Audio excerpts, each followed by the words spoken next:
घर खरीदना ये सबसे बड़ा और इम्पॉर्टेंट डिसीजन होता है। कुछ लोग सोशल प्रेशर में आके अपना घर खरीद लेते हैं बट वो अपने खर्चे मैनेज नहीं कर पाते। तो हम आपको आज बताएंगे कि हम अपनी अफोर्डेबिलिटी कैसे चेक कर सकते हैं, ये आज डिटेल में हम बताएंगे आपको। तो वीडियो जो है वो आप एंड तक देखें और कावा होम्स को सब्सक्राइब कर दीजिए। ज़्यादातर लोग अपना घर है वो लोन पे ख़रीदते हैं। लोन होने के बाद ईएमआई स्टार्ट हो जाता है जो कि हमें मंथली पे करना है। तो मंथली जब भी हम ईएमआई पे करते हैं तो उनका जो अमाउंट होता है वो आपके इनकम में से सिर्फ 40 से 45% तक आपको रखना है, जिससे कि आपको आगे जाके तकलीफ ना हो। अगर आप उसको 90% तक रखते हो आपके ईएमआई के अमाउंट को, तो आप बहुत ज़्यादा प्रॉब्लम में आ सकते हो और इसके वजह से आपको बहुत सारे प्रॉब्लम जो है वो फेस करने पड़ेंगे। ईएमआई की अफोर्डेबिलिटी तो हमने चेक कर ली। उसके बाद का स्टेप आता है डाउन पेमेंट। तो बैंक जो है वो हमें 100% लोन नहीं देती।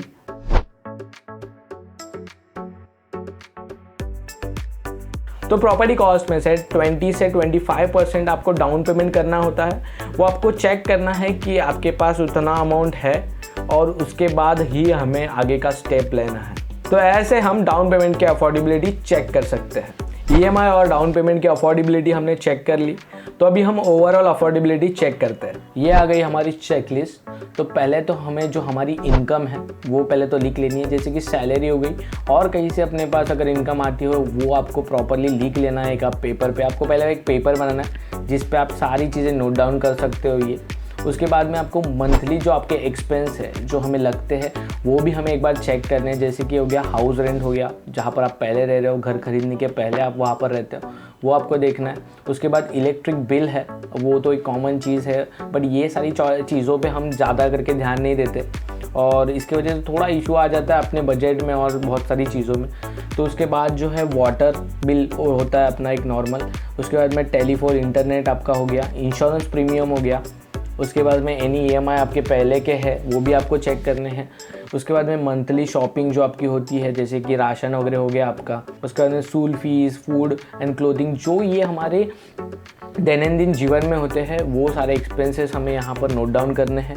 और उसके बाद हम देखेंगे कि क्या होता है कि हम जब फ्लैट लेते हैं तब हम एग्रीमेंट वैल्यू ही देखते हैं। तो आपको ये सारी चीज़ें बाद में अफेक्ट करती है, जैसे कि अभी हो गया डाउन पेमेंट। ये दोनों चीज़ों पे हमने बात की हुई है, डाउन पेमेंट और ईएमआई की।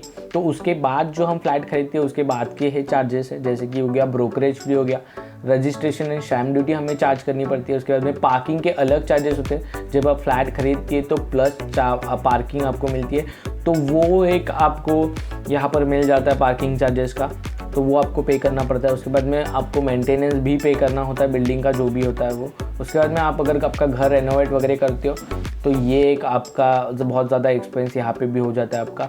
और आप शॉपिंग करते हो जैसे कि टीवी हो गया, ये सारी चीज़ें जो है वो हम चेकलिस्ट में चेक कर सकते हैं। और ऐसे ही प्रॉपर्टी रिलेटेड वीडियोस देखने के लिए आप कावा होम्स को लाइक, शेयर और सब्सक्राइब कर दीजिए।